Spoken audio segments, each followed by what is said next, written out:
Cuando estábamos preparando esto, Edu me preguntaba, bueno, ¿qué vamos a hablar, no?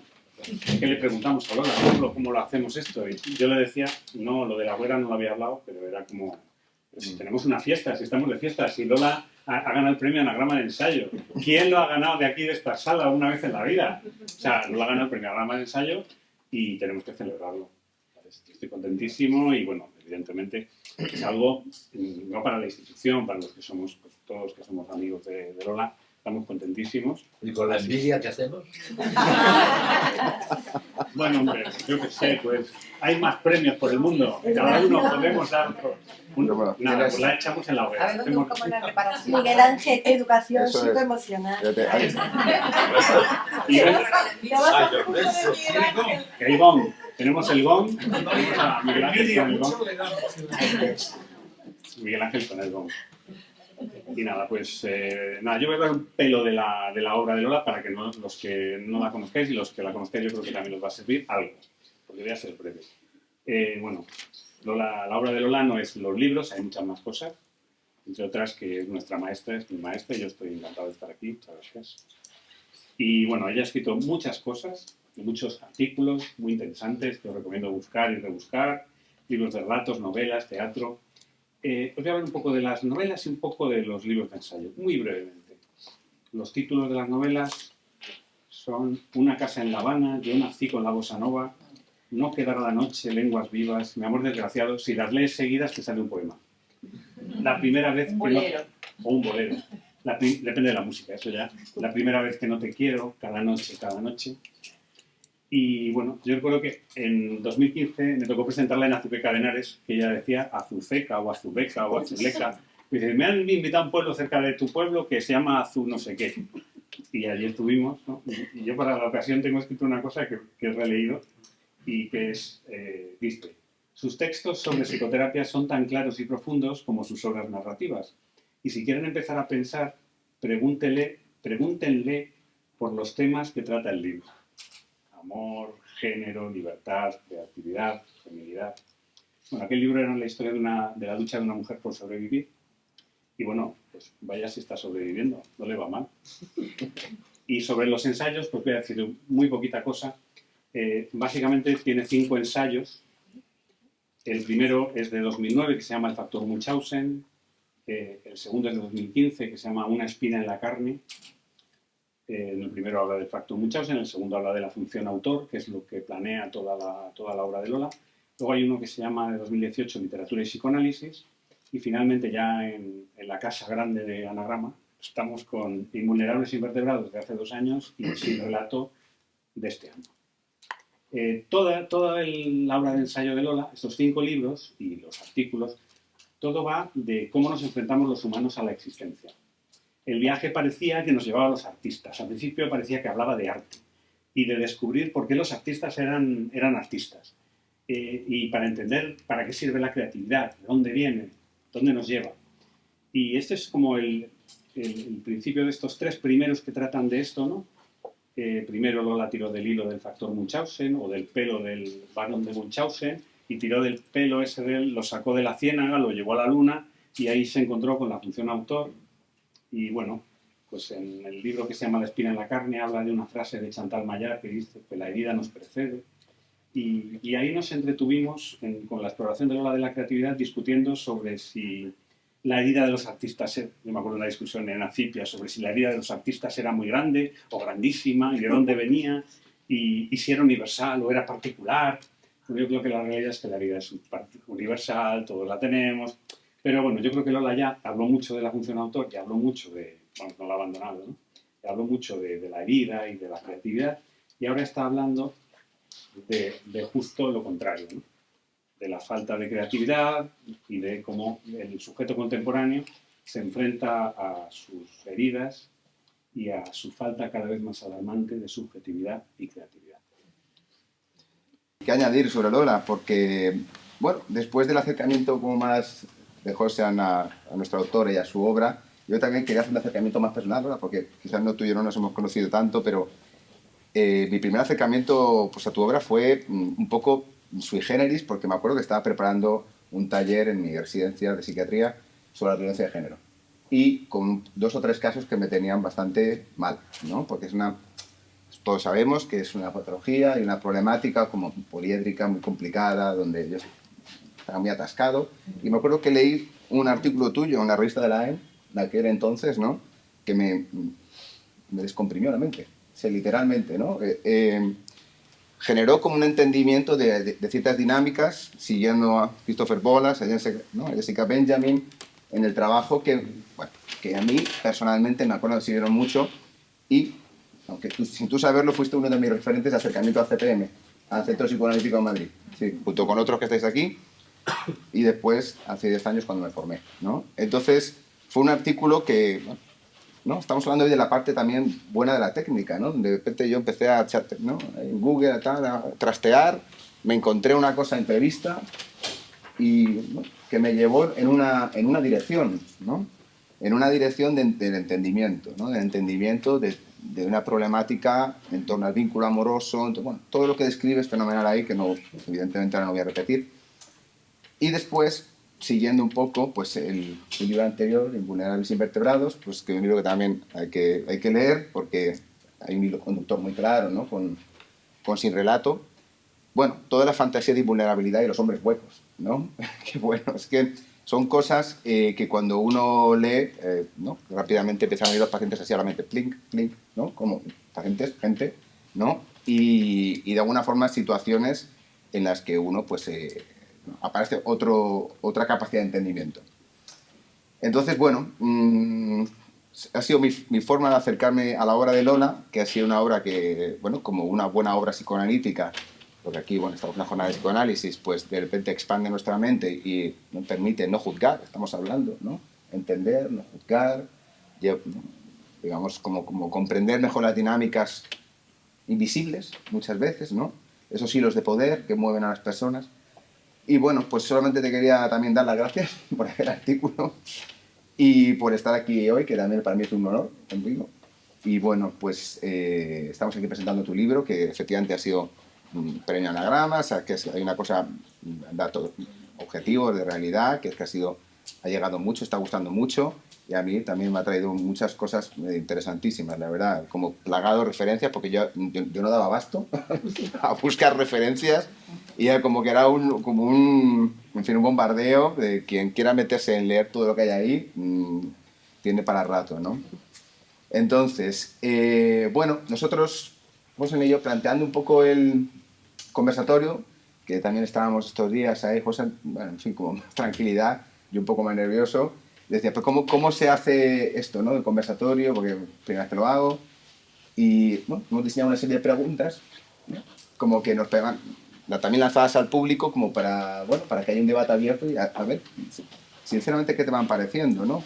Porque la idea es como generar un debate sobre muchos conceptos muy fecundos que aparecen en tu libro, ¿no? Un poco, siguiendo el hilo conductor, yo creo, de las jornadas,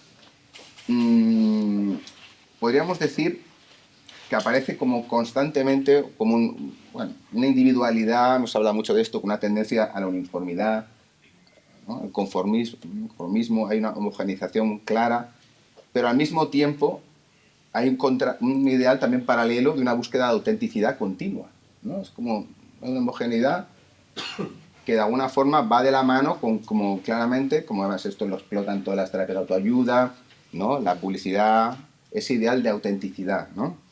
A toda costa, como sea, ¿no?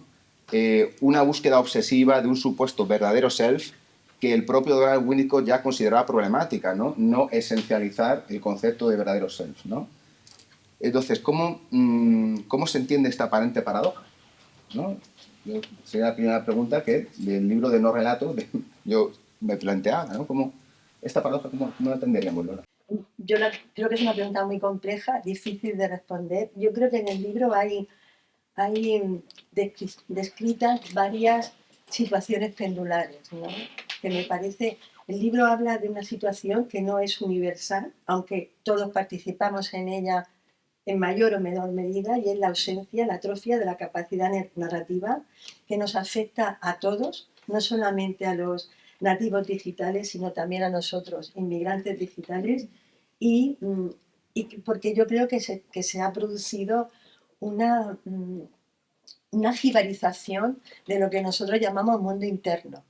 Me parece que todo lo que nuestra sociedad neoliberal y nuestra sociedad de capitalismo de la vigilancia ha traído de la mano una producción de individualidad muy homogénea y no de manera inocente. Creo que hay una búsqueda de la homogenización, hay una búsqueda de la ausencia de reflexividad para procurar que seamos cada vez más individuos manejables y manipulables que se adaptan a las propuestas del capitalismo, ¿no? que buscan, desplazar su deseo con objetos de consumo, ¿no? Van satisfaciendo, porque en la base, que de donde parte el libro de los hombres y mujeres huecos, estaríamos hablando de un vacío constitutivo en el ser humano que, en contra de otros momentos históricos donde no había tanta aceleración ni tanta prisa, hoy se hablaba también mucho de la prisa, hay una enorme prisa por llenar.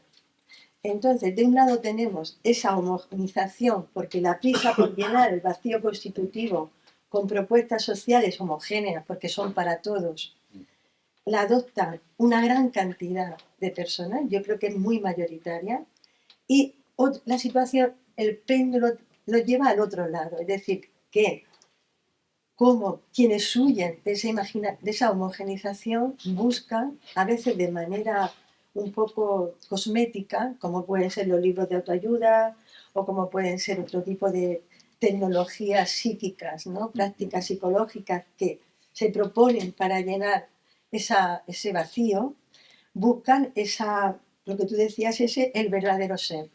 La propuesta del libro es que, por supuesto, que no existe un ser verdadero, que la identidad narrativa es dinámica y no se sujeta nunca no se cristaliza nunca, ni siquiera yo creo que hasta la hora de la muerte, ¿no? Es creativa, es titubeante, no se ciñe a nada cerrado, ¿no? Pero lo que nos propone nuestro mundo es o bien homogenización o bien una búsqueda de un ser auténtico que me parece que es igual de ficticio que los mantras que homogenizan a grandes poblaciones. La cara A y la cara B. La cara B, la de cara A y misma la manera, cara. ¿no? Sí, No sé. sí. Como el péndulo hacia allá y luego va hacia aquí. Yo creo que sería Interesante. eso.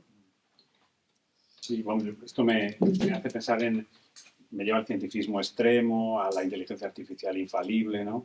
Esto de que claro, ha salido mucho el tema de la inteligencia artificial, ¿no? Como está en la portada de tu libro, el símbolo este del loro como imagen de la inteligencia artificial, como un loro estocástico, ¿no? Un loro que repite una tabla de Excel que debe ser más grande que la que tiene Miguel Ángel, ¿no? La estocástica es una estadística de tablas muy grandes, ¿no? De muchos billones, por eso gastan tanta luz con lo de la IA, más que el CERN incluso, ¿no? Claro, si la inteligencia artificial ni es inteligente ni es artificial, pero nos echamos en sus brazos y en una especie de vida algorítmica, infalible, vacía, que nos roban nuestra historia, nuestra narrativa, ¿no? Y buscamos un ser verdadero, pero claro, en tu libro lo que tú cuentas es que no, que hace falta que lo único que nos puede servir quizá es la búsqueda de una identidad narrativa, que no hay un verdadero self, que hay un self provisional y que, bueno, pues ¿cómo podemos hacer los psicoanalistas en toda esta maraña, ¿no? De que la gente quiere ser un loro estocástico como el loro de al lado y nosotros nos vienen a consulta gente diciendo cosas del loro, pero vienen mal. Entonces, claro... A ver, vienen sin relato, como dice Lola también en el libro, que lo habréis leído, ¿no? Lo primero que ella cuenta en el libro es que la gente llega a la consulta sin... ¿Qué te pasa? No sé. Yo tengo TDAH. No sé. Me lo han dicho. Que soy Paz. Hola, soy Paz. Me han dicho que soy una persona altamente sensible. Vienen autodiagnosticados, ¿no? Que es una forma de clausurar la pregunta sobre el who I am, ¿no? ¿Quién soy yo? que es lo que nosotros abrimos. Yo creo que los psicoanalistas solo tenemos que hacer lo que venimos haciendo desde que Freud propone la rectificación subjetiva, ¿no? Y es cómo participo yo en aquello de lo que me quejo, ¿no? Y luego Lacan, que fue el que le pone nombre. ¿Cómo participo yo en aquello de lo que me quejo, ¿no? La responsabilidad subjetiva, qué es lo que se elude y lo que se omite en la propuesta social. Yo creo que lo que a mí me importa más, esta mañana José Luis Pedro lo decía y digo, hay que ver, estoy tan de acuerdo con lo que él decía, como si cada vez me hiciera como más social, ¿no?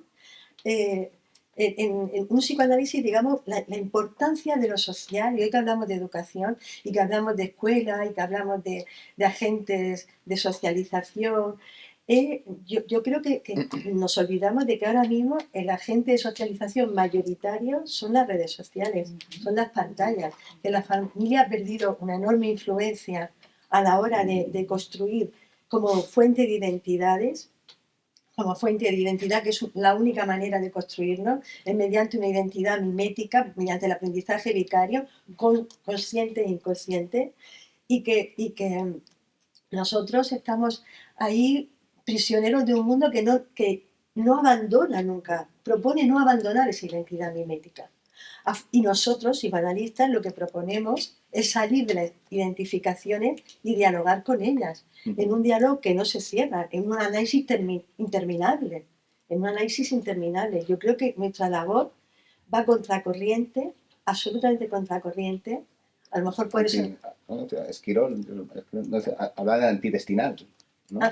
La existencia íntima, utilizaba ese concepto que a mí me gustaba, ¿no? Antidestinal, ¿no? Como que decía que la escuela debe ser eso, ¿no? Los psicoanalistas debemos ser antidestinales. Claro. ¿No? Que no es exactamente ir a contracorriente, ¿no? Porque sería como...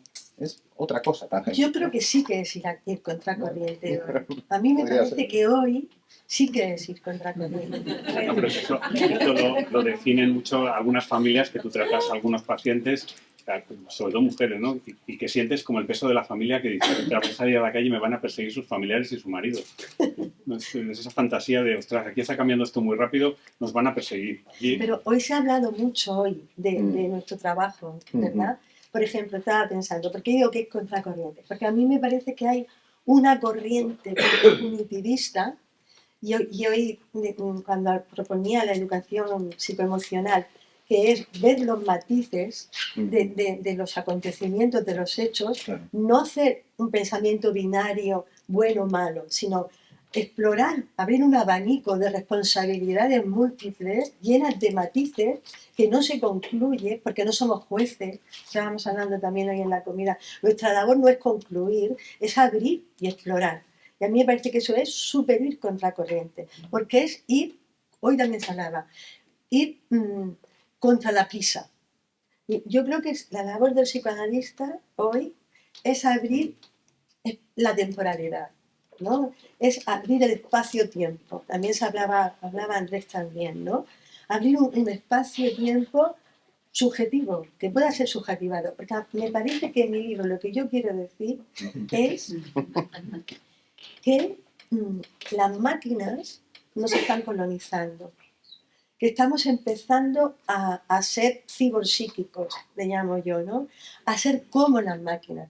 No, el ideal transhumanista de mejorar la humanidad se está produciendo en sentido contrario, ¿no? Está empeorando la humanidad. Por eso la pregunta somos como una pregunta que yo no sé responder, pero que sospecho que no nos va a llevar a un ser humano, al ser humano que yo desearía que fuéramos, ¿no?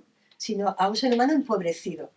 Menos subjetivo, donde hay evidentemente una capacidad, hablando de las ponencias anteriores también, mucho menor en cuanto a subjetivar, a simbolizar. Y de hecho, ¿no? Como que leyendo el libro, en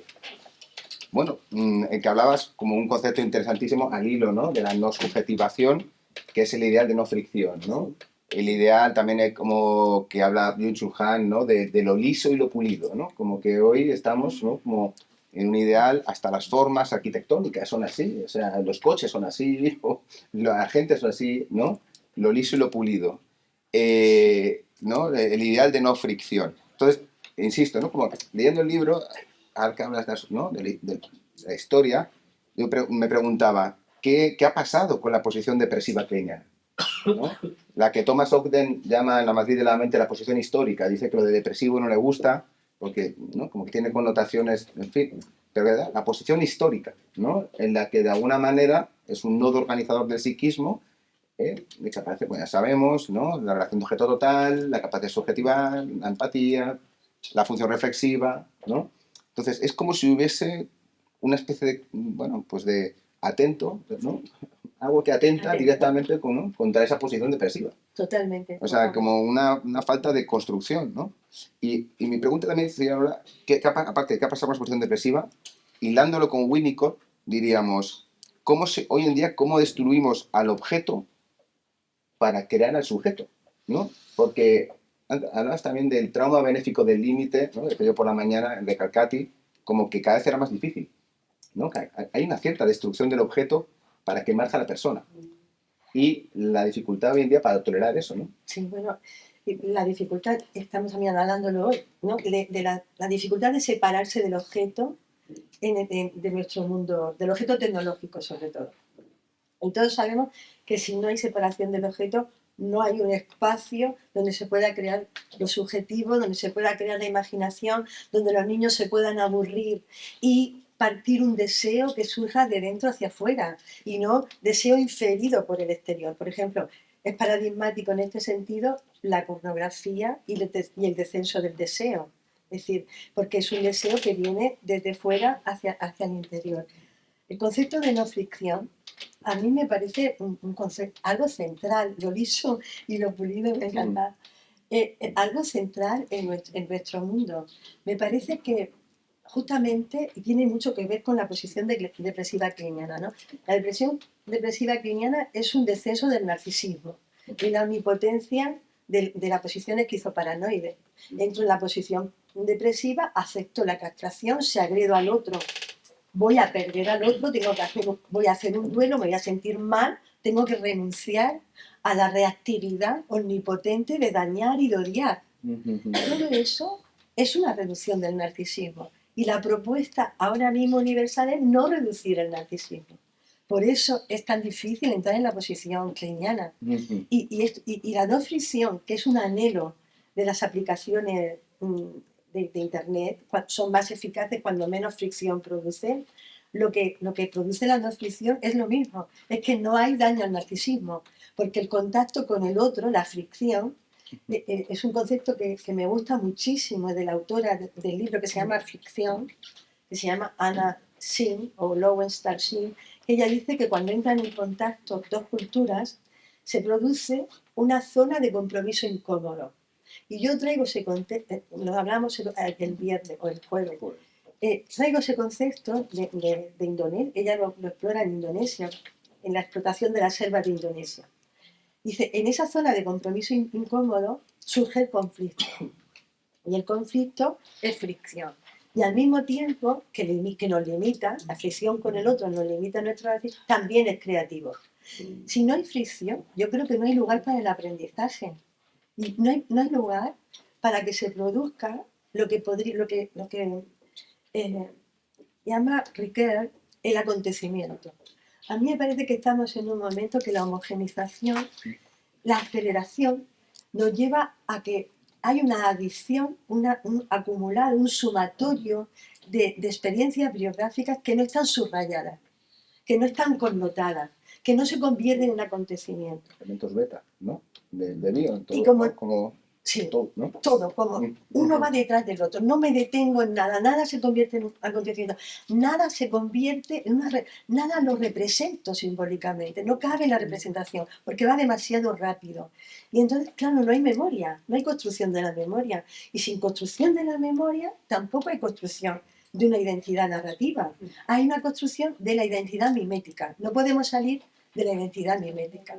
Y es de esos diagnósticos apresurados que me definen y clausuran la pregunta sobre quién soy yo, who I am, la cierran prematuramente con algo que procede del exterior. Por ejemplo, los iconos, los emoticonos, que yo los uso, a ver, yo creo que hablo de esto porque participo de ello, claro. Vamos, no, yo soy un alma pura. Estoy ahí. Yo Imposible, ¿no? me estoy atravesada por la tecnología que también me gusta mucho y que la uso mucho. Fijaros lo que es un emoticono, sobre todo en situaciones conversacionales. El emoticono es una imagen que viene de fuera que resume el estado emocional y me priva de investigar y de ponerle palabras a mis propias emociones, palabras singulares. Es una cuestión que homogeniza la emoción y que además a veces yo he copiado emoticonos sin saber bien lo que significa, intuitivamente.